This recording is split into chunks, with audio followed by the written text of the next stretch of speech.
Assalamualaikum warahmatullahi wabarakatuh. Selamat bertemu lagi dengan saya Abdul Aziz Baraja, sang pemburu benda kuno. Dalam pertemuan malam ini saya sudah berapa hari hunting tanpa ditemani admin atau siapapun. Jadi murid-murid saya tidak bisa ikut dikarenakan hujan dan sebagainya. Saya hunting di wilayah Bojonegoro dan di wilayah perbatasan Ngawi. Dalam hunting tersebut selama 3 hari berturut-turut saya nginep di teman saya yang di Ngawi maupun di Bojonegoro. Saya dapat beberapa barang yang akan saya review malam ini. Barangnya sangat indah dan cantik. Ini hari pertama saya dapat 2 pusaka, yang mana pusaka ini sepertinya Majapahit ya. Ini sudah saya isi-kisik, masih lengket, pasir-pasir juga seperti ini. Ini juga Majapahit. Ini ada lambe gajah dan ini ada semacam bibir ya. Ini ada berapa biji ini? Ada sekitar 4 ini. Terus di dalamnya ada lagi di belalainya. Ini di dalamnya ada lagi seperti ini. Nah, ini cantik sekali dan juga ada keropos kiri kanan sudah logis. Ini ada juga istilahnya apa, gopil dikit-dikit.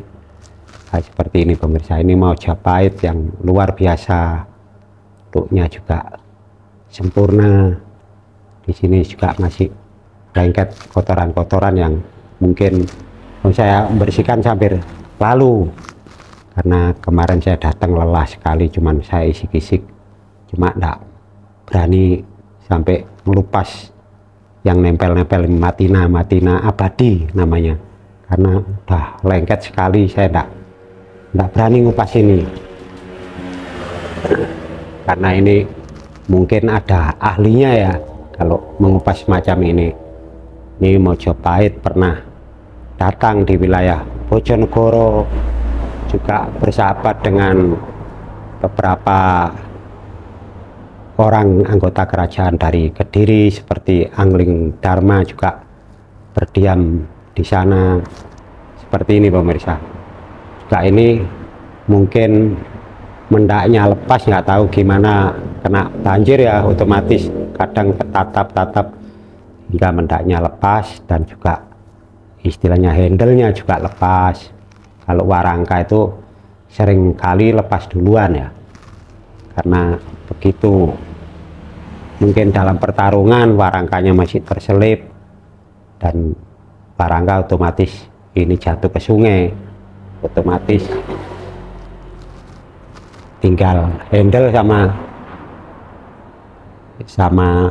paksi oto seperti ini. Juga mendaknya juga hilang. Ini insya Allah pakem yang cantik ya dari Majapahit pertengahan ini.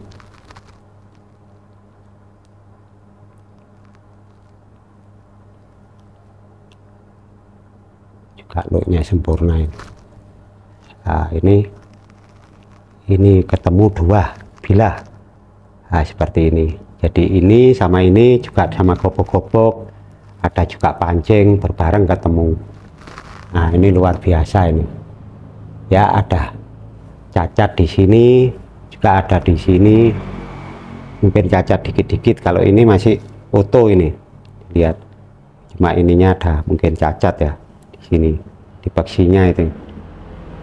Nah, ini paksinya ada cacat juga, mungkin di sini ada semacam apa itu ya di sini. Nah, ini juga looknya bagus.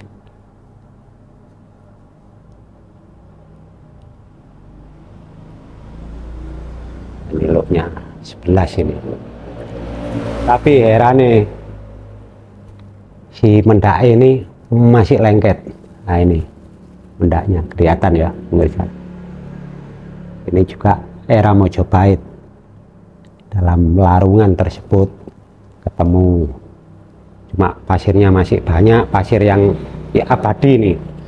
Jadi saya isik-isik, cuma isik-isik aja, enggak berani apa ngelupas, belum berani, saya belum ahli, dan saya bukan jurusan ini. Insya Allah tidak bertarung ini, cuman dia terjatuh dikarenakan sesuatu hal, memang untuk larunya dia seperti ini. Jadi pusaka ini sangat cantik, sangat indah. Ini lebih tua daripada yang ini. Ini kategori masih tilam sari, ini sudah berbentuk semacam apa ya, singa, nah, macam singa. Nah, seperti ini pemirsa. Sangat cantik, sangat indah, dan ini dibikin oleh empu-empu yang Mojopahit yang sudah pakar sekali ya. Maka besinya ini di arus yang deras ini saya dapatkan, tapi dia masih utuh seperti ini, walaupun mungkin ada cacat sini. Ini saya katakan tidak putus. Biasanya di arus yang saya masuki kemarin itu biasanya putus. Sering kali saya dapat gini, putus del gini atau putus gini, atau kadang putus separuh gini, bukan separuh, istilahnya tinggal kepala ini. Jadi saya tidak bisa mereview karena cacatnya luar biasa. Kalau ini relatif saya katakan utuh dalam arus yang sederas itu, karena posisi memang banjir seperti itu. Nah, ini. Terus hari pertama ini sama dapat gobok-gobok, juga dapat pancing, cincin. Nah, cincin ini perunggu juga Mojopahit. Seperti ini pemirsa, perunggu Mojopahit. Terus hari kedua terus dapat seperti ini juga larung ya, istilahnya dari larungan, tapi pindah lokasi nih, pindah lokasi, dapat ini sama keramik ya, otomatis keramik ini ada sompla atau seperti ini pemirsa. Ini luar biasa ini keramiknya, saya katakan walaupun ini pecah gini saya katakan utuh. Nah, keramik seperti ini pemirsa, ini luar biasa, ini bisa saya dapatkan, biasanya hancur sudah. Nah, ini terkunci dalam satu goa cekuan. Nah, gitu pemirsa kan. Kalau sudah terkunci di sini ketindih pasir asal tidak geragal, dia utuh pasir lah. Di situ ngunci, terakhirnya dikunci sama geragal batu segini, kunci dia di dalam. Sudah sampai ribuan tahun ya cacatnya awal ini cacat awal dari pertama dia masuk terowongan itu. Jadi mempelajari teknik untuk di terowongan ini, bisa dapat keramik, bisa dapat pusaka-pusaka nih, terus dapat lagi seperti ini juga alhamdulillah di kuncian ini relatif saya katakan walaupun gopil ini utuh karena tidak retak. Jadi diginikan lo atos seperti ini. Dapat lagi siung. Nah, ini siung, ada siung yang istilahnya siung naga tuh. Ini yang aneh lagi, saya dapat yang luar biasa dalam penempuan hunting. Kenapa saya hunting ini selalu istilahnya morat marit, kadang udah di sini sehari bisa pindah sehari 3 tempat, dapat ini. Nah itu pemirsa, jadi untuk mendapatkan itu harus istilahnya keliling seperti itu pemirsa. Jadi yang aneh lagi, saya dapat pusaka yang luar biasa sekali, yaitu ini saya dapat banyak besi-besi di situ, besi pabrik, besi apa, tapi dalam. Nah, ini pemirsa, bisa jadi ini bisa ada kinata atau apa seperti ini. Banyak kotoran-kotoran ini. Nah, yang aneh dari ininya, handle ini mendaknya perak, terus dapat ini ada lubang gini, handlenya gini. Nah, ini semacam gaman wedung yang luar biasa, dan ini ada alur di sini seperti ini. Nah, ini alurnya ke sini, masuknya dari sini, bengkok gini. Ini baliknya juga sama. Nah, ini mendaknya perak, dan ini kenapa ada lubang dalam pertarungan itu seperti ini pemirsa. Ini sebuah pertarungan yang luar biasa kalau senjata ini. Kenapa? Ini bisa diberi tali dan lengket ke sini tali. Jadi dia tidak mungkin lepas, walaupun lepas tetap dia masih tidak bisa jatuh. Ditarik gini lagi, dah dipegang lagi. Kalau dia taruh dikeroyok berapa pedang maju ditangkis gini, terus ini jatuh, dia mundur sambil ini disentek, dipegang lagi, tek, pegang lagi. Jadi ini tempat tali pemirsa dalam pertarungan. Ini sang empunya sudah memperhitungkan ini sebuah petarung yang tangguh, isinya isoteri di dalamnya luar biasa, tangguh sekali pemirsa. Jadi hunting yang melelahkan dikarenakan berapa hari hujan dan sebagainya. Mungkin saya sanggup roti kering dan sebagainya. Ini pemirsa, sebuah pusaka yang sangat tangguh sekali, dikarenakan di sini diberi tali dari pasukan Mojopahit yang tangguh. Dia memegang ini awal berdirinya Mojopahit. Untuk berkiprah ke arah sana, berbagai daerah harus ditundukkan, baik itu gimana pun caranya, mereka harus tunduk kepada Raden Wijaya. Ini harus dipunyai pasukan yang tangguh seperti ini. Nah, ini pedung yang luar biasa, bikin seempuh punya, bikin sangat tangguh dari besi-besinya. Dan ini perak diukir seperti ini, berarti memang sebuah kepala panglima ya. Nah, ini panglima pun turut bertarung kalau sudah banyak istilahnya mepet, harus bertarung seperti itu. Akhirnya dapat beberapa barang seperti ini, juga timangan-timangan, gelang seperti itu.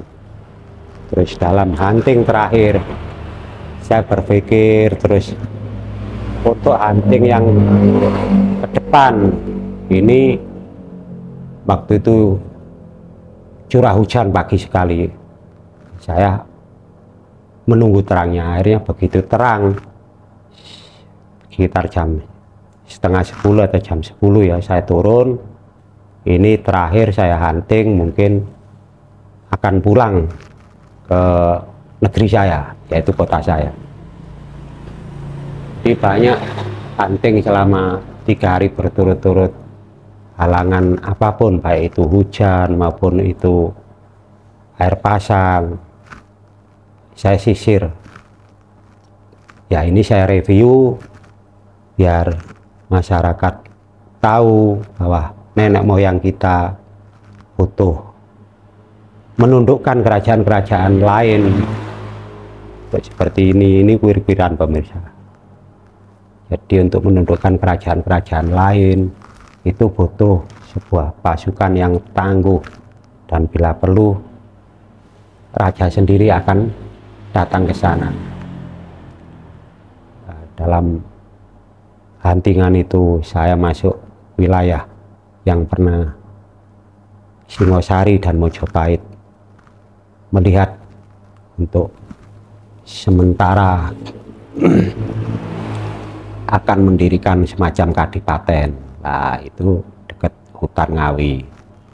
Itu perlu disurvei, dan raja juga datang untuk mendirikan candi di sana. Memang ada candi dan situs peninggalan-peninggalan keramik. Akhirnya saya dapat keramik yang memang ini posturnya milik raja ya. Ini contoh milik raja gimana. Nah, ini keramiknya. Ini bawah ini ukiran semua pemirsa. Terus ini atas ada ukiran. Dan alhamdulillah ini bisa dilihat kunonya terkunci, dan ini masih utuh benar-benar. Ini apa gambar ukirannya? Timbul pemirsa, luar biasanya timbul. Kalau ada ukiran semacam ini, yaitu ukiran naga, itu pasti milik raja. Minimal kalau lebih kecil. Nah, ini naganya ada dua ini. Nah, ini naganya dua. Ini kelihatan pemirsa. Kalau naga itu kalau lebih kecil lagi ada namanya cepuk itu biasanya kalau naga timbul itu milik permaisuri. Kalau ini sudah besar segini, ini obat untuk kekuatan raja dan sebagainya. Ramuan-ramuan yang sangat-sangat langka ini masuk ke sini. Nah, ini biasanya diambil berapa butir oleh raja untuk diminum. Raja juga manusia butuh vitamin, butuh kekuatan. Nah, ini dua naga ini, dan naganya beda-beda, di sini sama yang di sini beda. Nah, ini cantiknya, bisa dilihat bawahnya, keramik tua, bawahnya kelihatan dan sebagainya. Nah, ini ukiran naga kebetulan terkunci dengan keadaan sangat utuh. Contoh kayak ini juga milik bangsawan, warga kerajaan, tapi sompla ya, istilahnya kupil. Nah, setelah dapat keramik dan dapat uang bobok, ada juga uang VOC gini. Nah, seperti ini VOC, dan ini ada yang ketindi VOC juga gobok. Saya gali terus, akhirnya alhamdulillah pemirsa, saya dapat masternya yang luar biasa sekali. Saya sampai mau pulang sulit pulang, dan itu disertai angin puting beliung, yang mana sepeda motor saya tidak berani melintas hutan itu. Jadi akhirnya saya muter jauh lewat geragal-geragal istilahnya, waktu yang lepas-lepas. Saya alhamdulillah menemukan sebuah pusaka milik raja, yang mana pusaka ini masih utuh. Nah, ini pemirsa, alhamdulillah pemirsa, ini milik raja masih utuh. Ya otomatis dari kotoran-kotoran ini tidak berani saya isik-isik. Karena apa? Ini jelas emas pemirsa, loh, emas ini full emas ini pemirsa, ini full emas ke sini, mungkin sini bisa full emas, dan handle-nya ini juga emas, mendaknya emas. Ini pemirsa, saya terkejut dan kaget, sehingga saya istilahnya apa, tenger-tenger itu melamun, kok bisa beliau ke sini, ke tempat tersebut untuk mendirikan kadipaten, terus kedapatan pusakanya memang ditinggalkan ke situ sebagai turun-turun dari Singosari dan sebagainya. Nanti Mojopahit mempunyai ini sangat keras pemirsa, ungkul dan berat sekali handle-nya ini. Luar biasa pemirsa. Dan emas, saya katakan, walaupun ribuan tahun ini saya didikkan ke bangsa saya, saudara saya yang mau mengerti, mau terlibat untuk tambah ilmu, walaupun dia tidak berburu, tapi tambah ilmu supaya tidak kotor hati dan pikirannya. Kotor maksudnya terhimpit atau terpengaruh oleh kebodohan. Nah, banyak orang kebodohan, loh emas kok tetap kuning ribuan tahun, itu sering diucapkan. Di dunia Afrika, di dunia Timur Tengah, di dunia Rusia, dimanapun, di Amerika, emas itu kuning jutaan tahun ya tetap kuning. Itu nak, di anak-anak ini saya anggap anak saya jangan menjadi bodoh. Saya ingin negeri ini pandai, jangan mudah ditipu. Ada lagi penipuan, kalau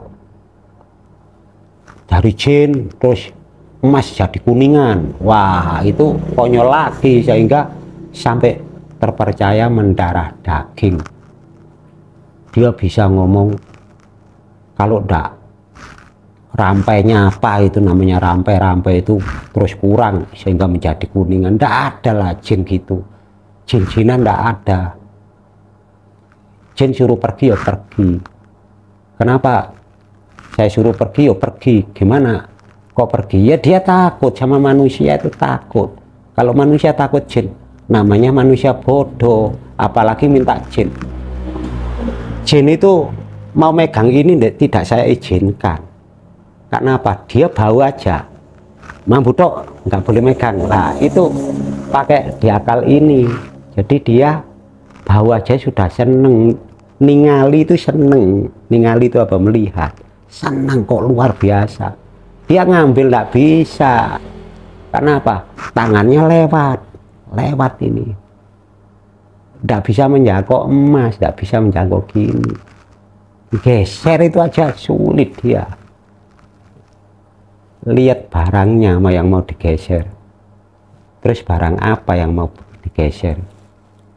Barang yang empuk, ya bisa. Kalau seperti ini yang sekiranya kuat, nggak mungkin dia bisa. Bahkan dia melihat aja bayar piro, nah, saya katakan gitu istilahnya. Jadi jin itu apa sih? Kalian ini harus pandai. Kalian ini ditakuti jin, dan kayak ini diminati jin. Diminati apanya? Untuk diambil, nggak bisa ngambil. Bau aja mereka seneng, melihat aja seneng. Kok kalian minta jin? Sebuah kebodohan. Apalagi diakali jin bahwa emas bisa jadi kuningan. Di dunia ini tidak ada. Nah, orang-orang yang pinter itulah mau percaya bahwa emas tetap emas, dan milik raja adalah milik raja. Jangan khawatir kalian mau ditipu-tipu orang. Janganlah, kalian harus pandai. Emas tetap emas, berlian ya tetap berlian. Masa berlian bisa jadi aki? Ya enggak bisa, ya tetap berlian. Seperti itu saya katakan supaya kalian terdidik, punya ilmu yang lurus.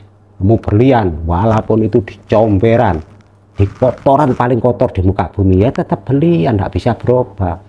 Seperti itu. Emas pun gitu, tempat di comberan paling kotor di muka bumi, ya tetap emas, nggak bisa berubah. Nah itu kalian punya pengetahuan sekarang. Hati-hati nemu emas, hati-hati, nah itu kuningan, kuningannya tetap kuningan. Zaman dulu perunggu ya tetap perunggu, itu zaman kerajaan. Kuningan belum ada. Lantas dari pirit dicampur-campur dan sebagainya, dari kuarsa laut dan sebagainya, dan besi-besi, akhirnya menjadi bahan kuningan. Dari tembaga, komposisinya juga tembaga sendiri, tapi kuningan dicampur-campur, nanti barang pirit tadi bisa jadi kuningan. Kalau murni kaspuraga jadi perunggu, dicor, dilebur. Misalnya dari poya, nanti dilebur.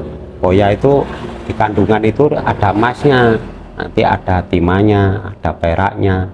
Nah, seperti itu. Jadi kalian harus belajar seperti ini. Ini emas adalah emas, tidak bisa jadi kuningan. Sampai saya meninggal 1000 tahun, misalnya saya meninggal sudah 1000 tahun, ya tetap emas. Gimana emas jadi kuningan? Itu teknik orang kata-kata, aku bohong. Nah, seperti ini pemirsa, cantiknya luar biasa pemirsa. Nah, ini saya dekatkan, loh ini emas. Nah, ini emas semua, pure ini emas. Seperti ini pemirsa, hasil terakhir. Dan saya bersyukur pada Allah Subhanahu wa Ta'ala, saya pulang diberi rezeki, diberi kehidupan. Karena apa? Seandainya saya tidak dapat barang ini, saya bersyukur, selalu bersyukur pada Allah. Dan saya tidak mungkin gunem merasani mencaci maki orang. Mulut saya mahal mencaci orang. Cuma saya mendidik bangsa kadang-kadang supaya pandai. Saya ngatakan bodoh. Karena apa? Saya ingin kok kalian pandai, jangan dibodohi terus. Kalian pandai, masa uang jadi kertas, uang jadi daun. Nah, itu kebohongan. Uang ya uang, dok. Uang mahal lah, uang ini ndak ada lah. Uang ya tetap uang, pasti ndak ada jadi daun.